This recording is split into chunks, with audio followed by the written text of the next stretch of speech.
नमस्कार जय जगन्नाथ मु सुभद्रा आपण मानक स्वागत जनाऊँगी आउ एक नुआ भिडियो तो आज भिडियोटी हूँ जनवरी मासर तृतीय सप्ताहर अद्विका बैठकर विवरणी।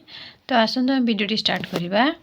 अद्यता 17/1/2026 दिवा 1 घटिया समय आम अंगनवाड़ी केन्द्र ठारे जनवरी मासर तृतीय सप्ताहर अद्विका बैठक अनुष्ठित होता। एही बैठक में समस्त किशोर किशोरी आशा दीदी जांच कमिटी मातृ कमिटी सदस्य एसएचजी सभ्या अंगनवाड़ी सहायिका और अंगनवाड़ी कर्मी उपस्थित थिले।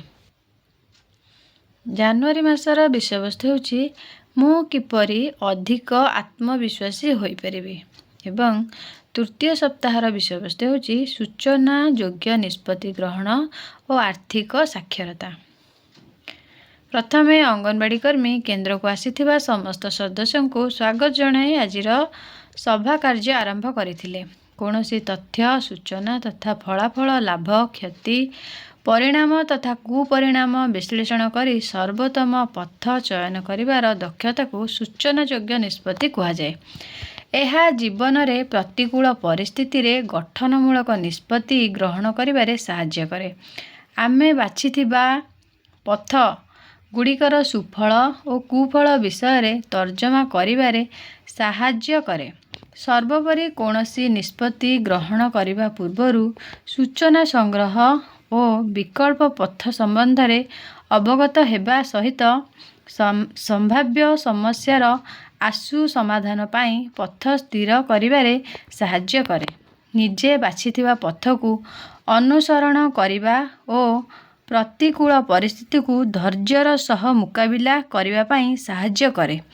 जदि निष्पत्ति विफल हुए तेबे कौनसी शुभचिंतक ज्ञानी गुरुजन विषाद व्यक्तिंग सहित परामर्श करी विभिन्न विकल्प उपरे आलोचना करी एथिरे सक्रिय भावे अंशग्रहण करिबा।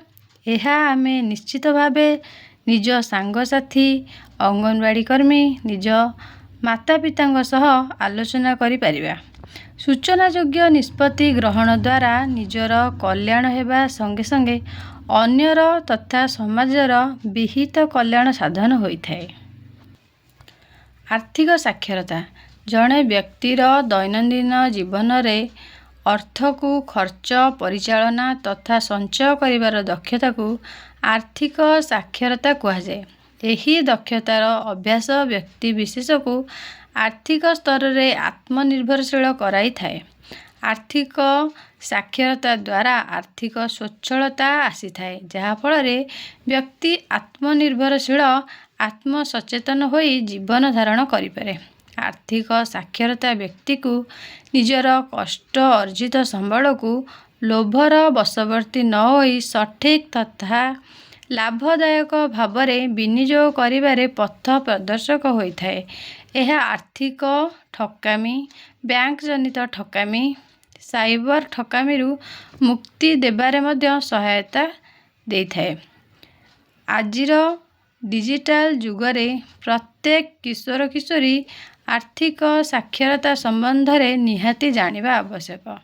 सर्वशेष अंगनवाड़ी कर्मी समस्त को धन्यवाद देई आजिर सभा कार्य सांग करागला।